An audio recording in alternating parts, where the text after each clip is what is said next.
Welcome to episode 14 of the New Breed podcast. I am one of your co-hosts here before the draft, Grady Mitchell. This is my father and co-host, Michael Mitchell, old school Browns fan and general fan of the Browns for what seems like now forever, live from mom's basement. At least it's live for us. You're going to catch it tonight. This is hopefully.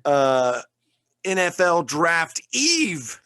Yes. And so we wanted to, love it. We've been crazy. The schedule's been crazy. So it's been for us, it's like, hey, let's try to do this.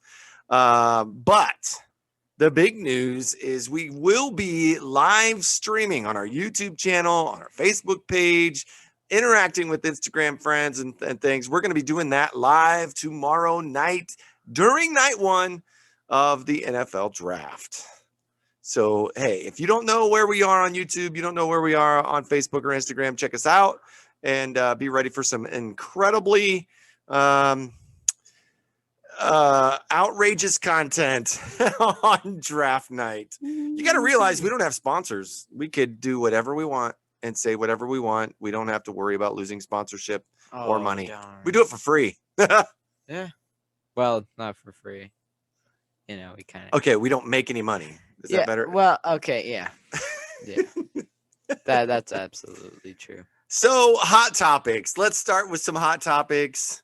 How do you want to do this? You want to take the biggest news that's dropped since our last episode? Sure. New signing with the Browns, Jadeveon Clowney. Ooh, baby. Jadeveon Clowney signs with the Browns. The Browns have released Sheldon Richardson. Possible chance that he could be re-signed and brought back. And then Baker Mayfield and Denzel. Happy birthday. Happy birthday, Denzel. Rocking the 2-1. Whoop, whoop. Both fifth-year options are picked up. I look for Baker and Denzel. Baker before Denzel. Baker will probably get his extension this summer. Denzel maybe after the end of the year. So what's your take on all this work, all this outside, all this craziness? Well, you know, Malik Jackson and Andrew Billings. No Sheldon, you know, it's not Sheldon. But now we have two for first pick for two number ones, two number one overall picks at each defensive end. We actually have three number ones on the team. Right. Bake, Jadeveon, and Miles. MG. Flash Garrett. And then Baker, of course, leader of this team. Denzel, best corner in the league. Yeah. I think it's debatable, but yes, he's probably one of the top corners in the league when he can stay healthy. And guess what? He keeps his mouth shut, too. I have to agree with that. He does not talk a lot of smack and tries to play the game and go get it done. Yeah, that's right. I'm throwing shade. Jalen. Wow. But I think he's up there with those guys. And I think what you've seen over the last few weeks is you've seen Andrew Berry piece together and put together a roster the way that he wants it to be done. There is a reason. He knows the depth that he has at defensive tackle. He knows that Sheldon Richardson was making probably the third or fourth most money on the team. So, you know, take that for what it's worth. I know there's a lot of y'all that love Jarvis Landry, but if it wouldn't have been Sheldon, it would have been Landry. So take what you can get and take what you want, right? That was a money move. Save $22 million for the next year's rollover and be ready to go with your draft picks. No. So tomorrow night is the 2021 NFL draft. We have pick number 26. And so I am wondering what it is that you think, Grady Mitchell, as a young new breed fan, what do you think is going to happen for the Browns? I don't think you've ever experienced a draft, and I haven't in many, many years, where the Browns have not picked in the top 5. Uh-huh. So what is your expectation for tomorrow? Quiddy pay. Wow. Quiddy pay. I think he's a freakish athlete. I thought he was a little taller. Dunzo. I thought he was taller. I thought he was 6'4", 270. He came in at 6'2", 260. I think he dropped a little weight so he could be faster. But I mean, he ran he ran a 4.54. a 4.5, 4.40. So for a guy that's 260 pounds, that's moving real fast. His explosive stuff is off the charts. His bench was sick, crazy. But I don't know that he's going to be there at 26. But would you put your Andrew Berry hat on? Would you trade up to get a Quiddy pay? Dunzo. Obviously. Why would I not? So, oh yeah, okay. You signed Jadeveon only 1 year. Okay? Only 1 year. So you can take Quiddy pay and sub him in and out, or maybe just play him because Clowney might get hurt. Well, you're gonna take an edge rusher. You know that you're gonna take an edge rusher, and you know he's gonna get playing time. He may not get a ton of playing time. I mean, you've got Takk McKinley, you've got Jadeveon Clowney, you've got Porter Gustin, you've got Joe Jackson, you've got guys that are here and ready. What I think is they're going to look for, and I know Quiddy can probably put 10 to 12 pounds back on pretty quick. I mean, he leaned down just for the drafts, just for the draft prep so he could be faster. Mm-hmm. He was playing at 270. That is a guy who also, and I've watched a lot of tape, and one of the things that Andrew Berry and this front office likes is flexibility on defense. They like safeties that can play coverage. They like linebackers who can cover and tackle. They love the flexibility of players that can do more than one thing. Quiddy Pay was a guy that would line up at different spots on the line at Michigan. He would line up inside in a 3-tech. He would come outside at a 5-tech. He would stand up at times, drop in coverage at times. I mean, he was a do-it-all kind of guy, and I think that's what they're looking for. I could be wrong. They could wait till the 5th round, take or even the 3rd or 4th round, and take a guy like Ellerson Smith, who's got the athletic ability but needs some coaching up. I think that Quiddy is also in that kind of category of needing coaching up. Probably not as much because he played last year, but I can tell you what my bold prediction is. What? My bold prediction, and I did a mock draft. This goes into last week. So it's a little off probably on some of the prospects and where they may or may not go. But I started the draft with the mindset of I want a corner and I want a top corner and I've got draft picks to move around. And what I see is I don't envision the Browns this weekend taking 9 draft picks. I don't think they're going to take 9. They're either going to mortgage some to move up. They're either going to mortgage some to get additional picks next year. They're going to do something in which they will not have 9 players to come into camp. They'll 7, maybe 6, but they won't have 9. They won't make 9 picks. So with this knowledge in my brain, I went forward with what I thought was going to happen. Okay, so I'm watching the corners come off the board. Now I'm using fan speak on the clock, which has been something I've used for a lot of years. Fan speak on the clock, and I'm watching these guys kind of come off the board, and I'm paying attention to corners, and by the time I had seen, I think J.C. Horn went first, Asante Samuel Jr. went, and so I'm thinking I've got to start to make my move. So I made a move. I traded up. I took our first-round pick, 26, our third-round pick, our 27th pick in the 3rd round, which I think was 91. It might have been the later of the 3rd round picks. I'll have to go back and look. And then our late 4th round pick, 27, and I jumped up to 21 with the Colts. Where the Colts pick at 21, I jumped up to 21 and was able to get cornerback Patrick Surtain out of Alabama. Now, what I've done after this is I took Elijah Moore in the second round, pick 27. I took Javon Holland in round 3 with my 25th pick that I still have. And then in the fourth round, I had pick 5. I have pick number 5 in the fourth round. And the Patriots really wanted that pick. So they gave me their 17 and 34 in the fourth round to come up to 5. And so with that, I took 2 LSU guys. I took corner Kerry Vincent Jr. and I took defensive lineman Tyler Shelvin. Tyler Shelvin kind of being that bowling ball kind of a run stopper. And then corner Kerry Vincent Jr. adding depth to our corner coverage guys. Always need that. So then I have round 5, round 6, and round 7 left. So I rounded it out with edge Chauncey Golston, linebacker Buddy Johnson from Texas A&M in the 7th or 6th, and then your favorite and mine in round 7, Mr. Do Everything, likely to play a lot of special teams, but can catch, can run, can hurdle over guys and make a touchdown. That is fullback Ben Mason out of Michigan.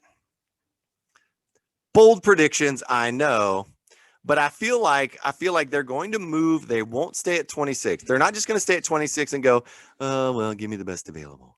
I don't think that's enough for them. It's one, but my prediction is it's one of 3 players. It's Greg Newsome, Patrick Surtain, or Kwity Paye.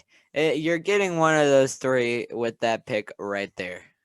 I can see that. I can absolutely see any of those guys being there. You can trade up, you can trade back. You're getting one of those guys. That's all I'm saying. And is it worth it to trade up and get Patrick Surtain versus a Greg Newsome? He'll probably be there at 26. I don't know. And the thing is, and I loved it when I'm listening to some folks that are in the know, and that these guys that put out these mocks and these rankings, and they are actually kind of getting paid under the table sometimes by agents to put my guy in there. Hey, put my guy in there. Put my guy in there. And so it's not always what you think. It's not always even what the front offices and what GMs are thinking. So a Greg Newsome, who's had some history of injuries, it just came out that Caleb Farley failed his tested positive for COVID. He's not even going to be able to be at the draft, and it's possible that he still needs another back surgery. I mean, like, this dude's first round, he was the top corner coming in 2 months ago, had a back surgery, didn't participate in a pro day. Now he has COVID. Rumors that he has to have another back surgery. He's gone from the top corner to like second, third day corner, if that, maybe. Day, not round. Day. Yeah, right. It could be late. But that's my bold predictions for tomorrow night. You're going to find out with us if you hang out with us and want to catch the live stream. Hopefully, I will venture a guess that it's going to be, if there's still a good corner there, again, around the Colts, that 18 to 20, and the value is right. They'll jump up and take it. I really think they will. I really do. And I don't know that Quity's going to go. I don't think Kwity Paye gets past Dallas. Dallas? At 10. I've seen him all over the board. I've seen him with us at 26. I've seen him going top 5 even. The Dolphins, I think, had him. Somebody had the Dolphins taking him early. I saw one guy had the edges ranked. He had Kwity Paye at 3rd. Yeah. What? And because the top 3, top 4 edge rushers, you can really just pick and choose which one you want. The one that's boggling me is Jalen Phillips, because I don't know how much of the medical issue in UCLA was really a medical issue, or it was hey, I'm going to find this doctor that's going to tell me I can't play, get me out of my scholarship commitment to UCLA so I can go somewhere else. How much of it was that? Greg Rousseau, well, he didn't play last year, so how do we know how good he's going to end up being now? Right? There's 2 question marks at edge right there.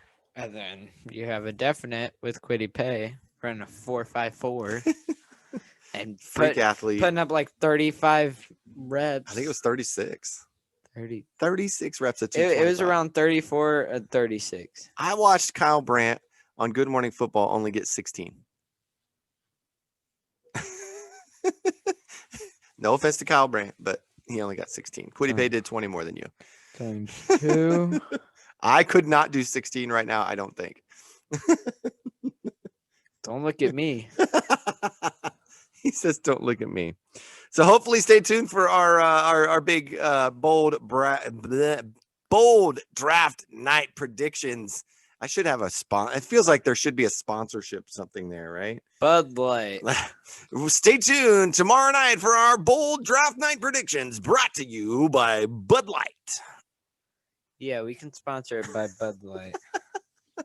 Maybe somebody will hear us and they'll be like, "Oh, hey, yeah, cool. We'll just pay you in Bud Light." I'll be like, "Oh, great, thanks." Yeah. How about cash? Can you do cash? So we come to our favorite. It's going to be a little shorter this time because we've had a week that's been hit and miss, but there's a lot of good ones that we had. Your favorite segment of the show and ours, tweets of the week. Do you want to start? Or do you want me to start? I can go first. You can go first. This is a good one. Obviously, Raleigh. I saw this Angry Browns fans earlier in the week as well. Go ahead. So at Angry Browns fan tweeted out, Joe Burrow, please, I need a new line. Bengals, we got you a new line. Joe Burrow, oh, thank God. Bengals, a new line of clothing. Hey-o, how sick are these new uniforms? Joe Burrow whimpers softly. He's crying in his corner with his... Somebody posted a picture and it said, I don't think you needed new uniforms. And it was the one where Joe Burrow's sitting on a throne or a chair or something.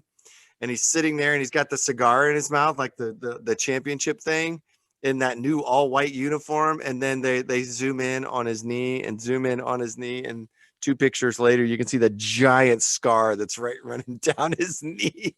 That's about the only line the Bengals are going to give him. We should not be making fun of this because it could be our QB. I don't think so. Yeah, but we not behind our we offensive actually line, have a but good anyway. offensive line.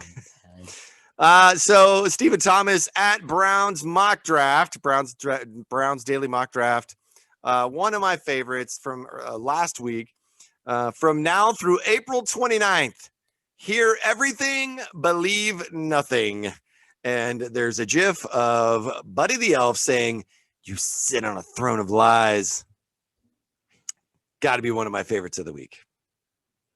As you base your whole lifestyle off of Elf, like I've said before. Number 3, the amazing collection of Jadeveon Clowney in a Browns uniform. Those pictures will be up, but they're all photoshopped. You know, of course, we won't see until the season, which he'll still look good in it. You know, at Bodie is Ryan. He tweeted out good one in white. Yep. At more for you _CLE Cle. More for you, Cleveland, with Clowney and Brown 90, and also the same Brown 90 next to Miles. Ooh, that's a good one. And the real _BV, they tweeted out, Clowney sporting a Brown #99 with Miles. Yeah, no, I was really hoping he was going to choose 99. Well, they had somebody posted, like when he signed his deal, somebody posted a picture of a number 90 hanging in a locker, but I don't know that was like an official jersey moment. So I hope it's 90. Is he 90? Is he 99? Is he going to go back to his college number 7, which he could do right now as a new Brown? Can a defensive end wear a 7? It's going to cost him like $1.5 million, but. Well, he's got the money. Well, he's got the money. Of course, you can't talk about the Clowney signing without at Cleveland Browns, as they tag at Clown E, the letter EJD, with the official signing of Jadeveon Clowney. Gotta love it. Uh-huh. I love that. And you know what else I love? What else do you love? This next one, somehow at TMZ got the scoop on the soon-to-be coming Chub Crunch cereal. Trust me, I will be eating that every morning, feasting, day and night, lunch, dinner, breakfast, brunch, snacks, everything. Are you telling me I'm gonna have to You're gonna have to get at least a 7, supply like a whole of Chub Crunch a cereal? whole truck full of Chub Crunch. Yes, please. It's going to be a cinnamon toast crunch, and the proceeds will be benefiting charity, which we all love. Yeah, and Woo, charity! it's an interesting one because it's benefiting those studies and things to keep sudden infant death syndrome from happening. SIDS is where infants can die in their sleep, and so he's really wanting to support that, and I think that's a bright spot. Yeah. Love it. Another one of our favorites, at Real Corey Kinnan. Corey Kinnan is a good one to follow on Twitter. He says, for a team with 2 massive contracts impending still, rolling over $22 million wouldn't be the worst thing in the world. I don't think there is any reason to hold our breath for another move. He's obviously referring to the Sheldon Richardson move, which added $22 million, and then not holding our breath for another money-saving move, which many of us will. I'm just going to leave that alone for now. You better. What if you have the Browns trading up on draft night, and either OBJ or Jarvis Landry is one of those trades? I'm gonna shoot somebody.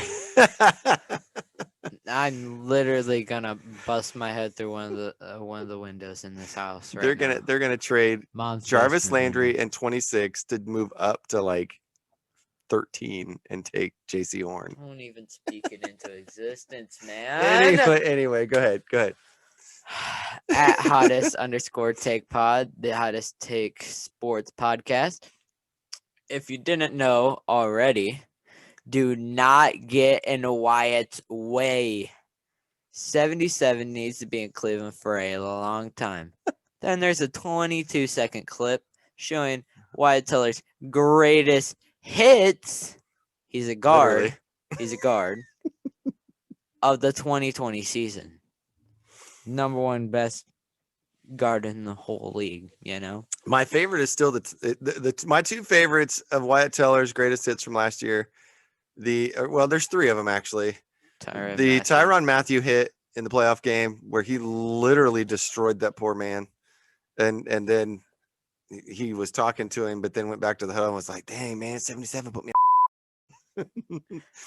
The second one would be where he literally, I think, blocked, 3, possibly 4 different people and 2 at the same time on Kareem Hunt's touchdown run against the Eagles. Like literally, like he's literally got one arm on one guy and one arm on another guy as Kareem Hunt's running behind him for a touchdown. I mean, it's ridiculous. The other one that goes unnoticed because it wasn't like a highlight, he is attempting to block somebody. I don't even remember what team it was against. He's attempting to block somebody and he falls, and he just does this somersault barrel roll right back up onto his feet, right into an engaged block, and ends up blocking for a pickup. Oh my word. It's crazy. Another one of my favorites, at Jeff_LJ_Lloyd, Jeff Lloyd from the Locked On Browns podcast. He quote tweets Adam Levitan, at Adam Levitan. For what it's worth, this says the Steelers will take a running back, quote, most likely in the first round, no later than the second. And when he quote tweets it, he's using the Big Ben crying GIF from last year's playoff game in his comment. And I just absolutely loved it. Boys, it's all smiles here in the Mitchell household. Take a running back. Oh, Baltimore, take a wide receiver. Do all of that fun stuff that you guys love to do, because you ain't gonna do nothing. Yeah, what you gonna do? Run the ball? What you gonna do? What's Lamar gonna do? Throw the ball? I think it was it Pete Smith I was listening to today that says, maybe they'll draft a receiver and see if they can finally find one that Lamar can throw to. Hey, all they have to have is good hands.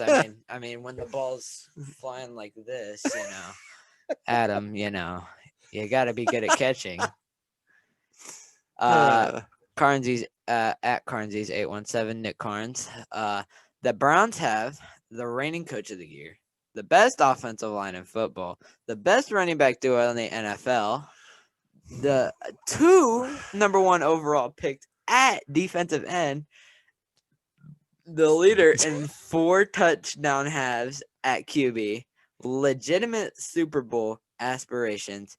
Cleveland is coming. We are coming. I don't care about your pundits. I don't care about your analysts.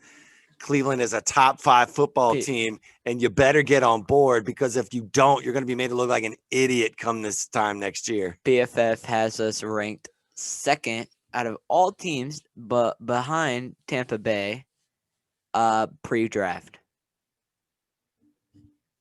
Pre-draft roster. And I'm pretty sure I saw something. I don't know if it was PFF. And people still think we're going to take a linebacker, let alone take 9 players.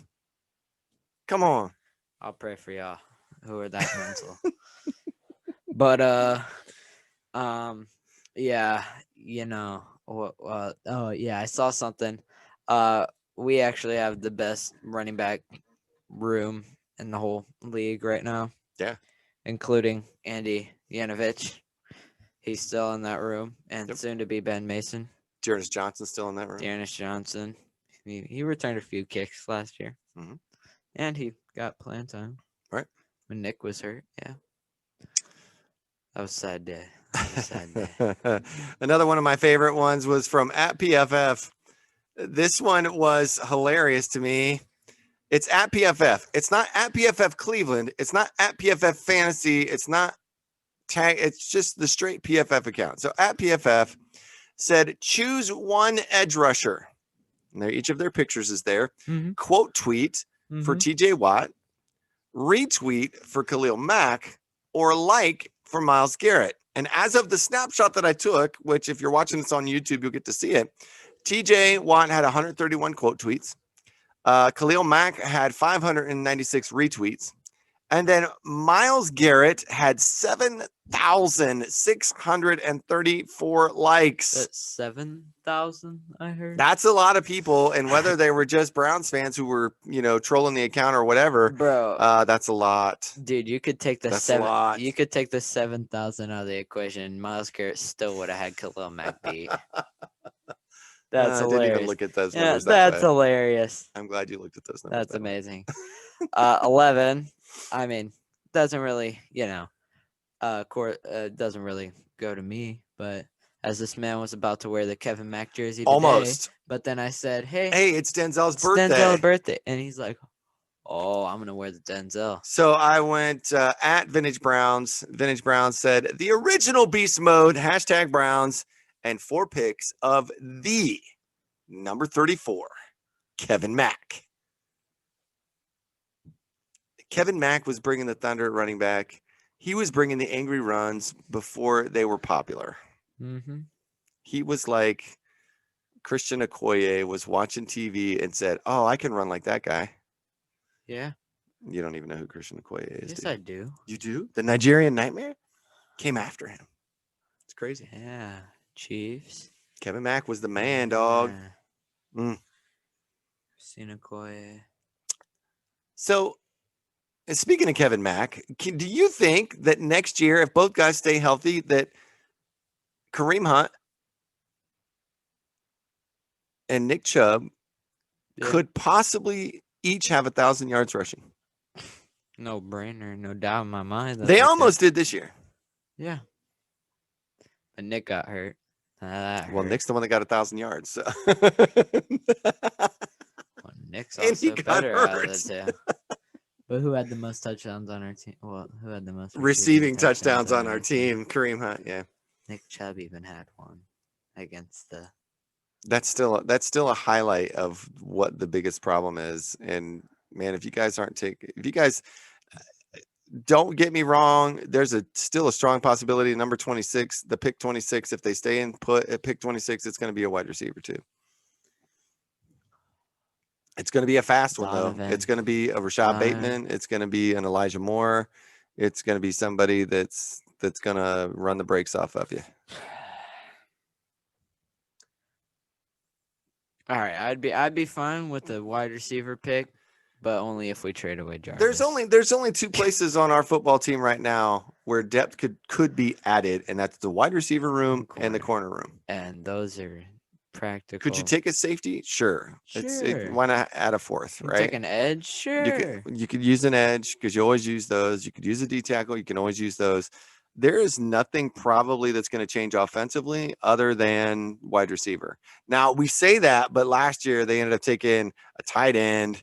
They took a receiver in DPJ. They took a center in Nick Harris when we didn't think they were going to last year either. So, well, they took a left tackle like we knew they would. Well, that was an obvious weakness. We needed that. That was a blatant weakness on the board. Last year was crazy, man. Jack Conklin coming in. Austin Hooper coming in. Jedrick Wills coming in. All those guys. Conklin's only got one more year left, doesn't he, on his deal? He only signed a 2-year deal, didn't he? I thought he signed a 3. Even if it was a 3, he still got another year. You could take a tackle late in this draft. But what about the one and then keep him on the practice squad? I love Alex Taylor. Don't get me started on Alex Taylor.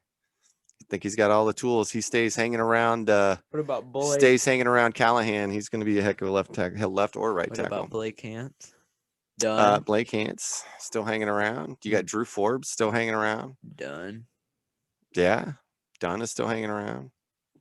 They're all still kind of there. It's going to be interesting to see camp this year. I think it's going to be fun. Love to see it's going to be fun to watch. Well, man, we might have to go up. Yeah. If they allow it. Oh, I'm betting they're going to allow us. We'll get vaccinated. We'll get vaccinated, and then COVID can never hurt us again. So let's just do that.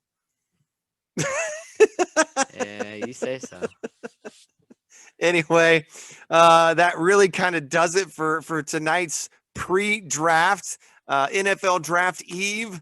I need everyone to make sure that it's Devontae Mack over everything tomorrow. You are to go watch the movie Draft Day.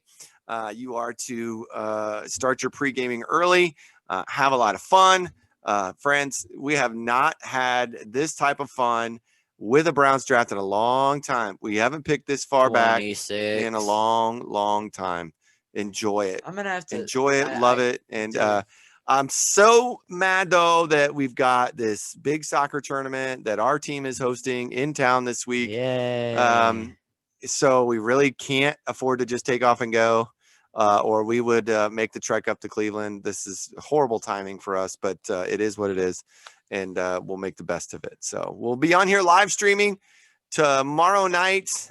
You'll probably get a lot of content from us throughout the weekend as far as our picks are concerned and what our movements are. I'll try to stay on top of that while I'm running the t-shirt booth and getting you to soccer matches on Saturday and working Sunday. So obviously, so that really kind of does it. Guys, get out there. Let us know what you think. Ask us questions. Beat us up. Tell us we're dumb. This is a stupid idea for a guy and his son to have a podcast, whatever. I would just love the interaction at this point. So let us know. What do you got to close with, Grady? Take a nap tomorrow before I pick 26. You'll have plenty of time. You don't need to know what happened before. Take a nap is what he says. Actually, you might want to wake up at pick 20 because you might have a trade. Ooh, stay on your toes, Browns fans. Stay on your toes. No matter if that's to pick 30, 7, right? Something, or pick 13. Who knows? Who knows? There could be some movement. You know when we will know? Tomorrow night. Tomorrow night. Woo! I'm so ready. Santa Claus is coming to town. More elf. Thanks a lot, everybody. We will talk to you tomorrow night, and we'll be live. Who knows what can happen on a live broadcast? That's not good. You should not have said that. Let's go, Browns. Woo-hoo-hoo. And still barking. It's 14 episodes, and you're still barking. Oh, yeah.